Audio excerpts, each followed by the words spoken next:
Yeah. I just wanted to show you a picture about Jim Henson. Here's some of boys mine.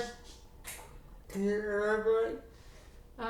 Yes, I can. So, Joel has written a piece about Jim Henson, someone he's always admired, and Jim Henson started off with the intention of creating for adults, not specifically children. Doing puppetry for adults? Doing puppetry for adults. And even Sesame Street, the original intention was for adults rather than for children. Okay. So this is Joel's piece he's written on his own. Jim Henson, 1936 to 1990. So it is a very generic piece, but I think I've captured the essence of what Jim Henson was about. Yep. Can you just interpret that? So you were saying that your intention was to capture the essence of Jim Henson? It is a fairly generic piece. A fairly generic piece? Yeah, but you feel like you've captured his essence.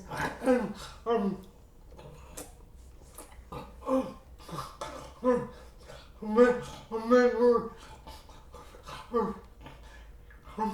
his family actually commented favorably on this piece. His family have also... A member of Jim Henson's family has also commented favourably on this piece that Joel's written. Yeah. So that's awesome. Jim Henson was one of the most famous puppeteers, filmmakers and artists of the 20th century. He quite simply revolutionised puppetry in a way that nobody had ever done before. He designed puppets in such a way that the whole face really appeared to be talking to the audience. He designed the eyes in a way to make the audience focus solely on the puppet. And he worked out how to use the television screen as a puppet figure. He worked out how to use the TV screen as a puppet theatre. Yeah, awesome. Whereas before, puppets on TV were always performed as they were on stage, but then Henson actually used the TV screen as a puppet theatre. So Joel was just saying that Jim Henson used the actual TV screen as a puppet theatre, where previous to him, puppeteers had used puppets on a stage format on television. So he designed the eyes in a way to make the audience focus solely on the puppet, and though the entire face through so he designed it in a way that the eyes would stand out. Designed it in a way the eyes would stand out, and it was as though the entire face filled the screen. To begin with, Henson was not interested in puppetry as an art form per se. He was primarily interested in television. He used puppetry as a vehicle for getting into the television industry. Henson began his career in the 50s with a 5-minute puppet show for adults that aired at 11:25 entitled Sam and Friends. His team became known for making commercials for products such as dog food. Well, that's what they first started doing originally. That's what they first started doing? Originally. Yes. In 1969, he was recruited by a children's television workshop to become a key innovator. 1968. Oh, okay, so maybe 1968 to 1969? As a key innovator in the development of a program called Sesame Street. The aim of the program is to combine education with entertainment using a combination of human performers, puppets and short animations. And Sesame Street is now called the children's children's workshop. It's not called Sesame Workshop. This is the method for teaching children basic literacy and numeracy skills, in addition to teaching spatial awareness, social skills, and issues that would affect them in everyday life. In 1976, Henson and his puppeteers went on to produce The Muppet Show in London, which became the most popular TV show in the world at the time. Characters like Kermit the Frog, Miss Piggy, Sam the Eagle, Beaker, Fuzzy Bear, Gonzo, and many more quickly became household names.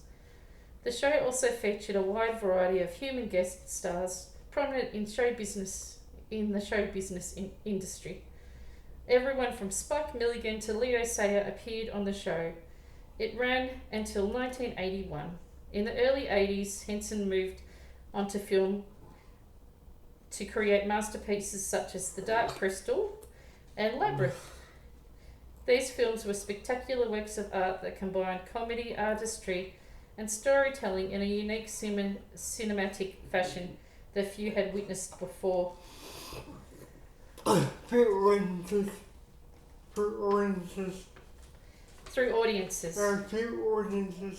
Few audiences. Okay. Initially, the films were not well received by the critics. I believe this was because Henson had previously been pigeonholed into being a children's performer, simply because he was a puppeteer, and they did not know how to interpret such films. To me, Henson was not just a children's performer. He was an artist, a storyteller, craftsman, and philosopher who never had enough time to complete his work, as demonstrated by his experimental film Timepiece. Timepiece was nominated for an Oscar in 1965.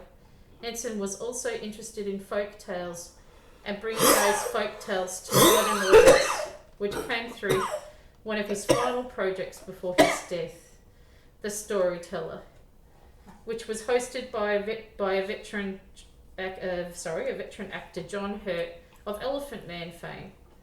Henson's gentle message was peace and harmony in the world, and his dream that encompassed singing and dancing and making people happy.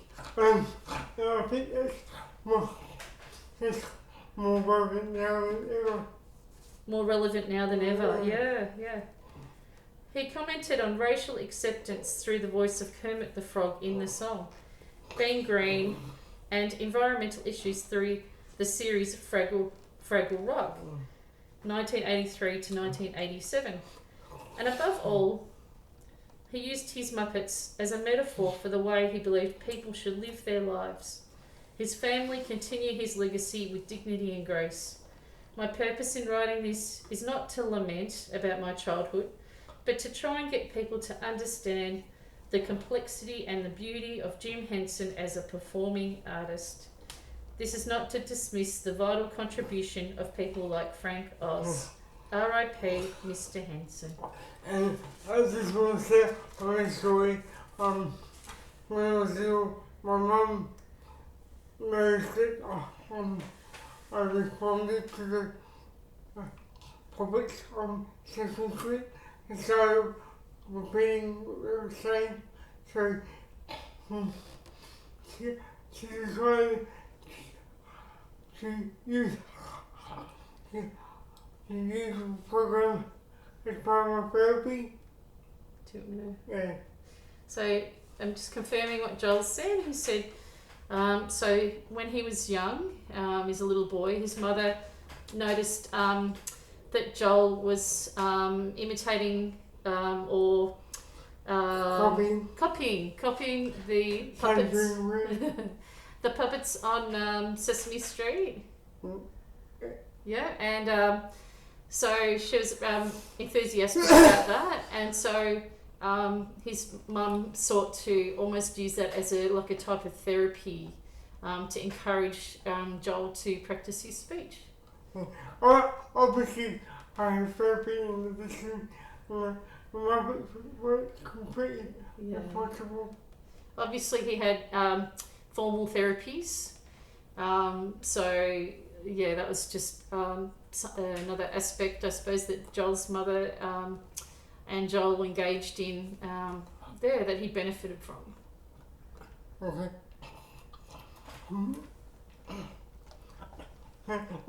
And just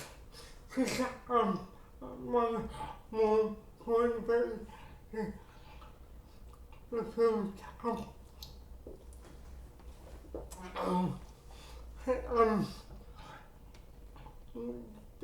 Dark Crystal and Albert has hit some cult classics, so I think Henson was a bit ahead of his time. So Dark Crystal and Labyrinth have become cult classics. So Henson was ahead of his time when he was... In that sense. Yeah, definitely. Right. Thanks everyone. Thank you. And thank you to my support worker who I won't say the name of.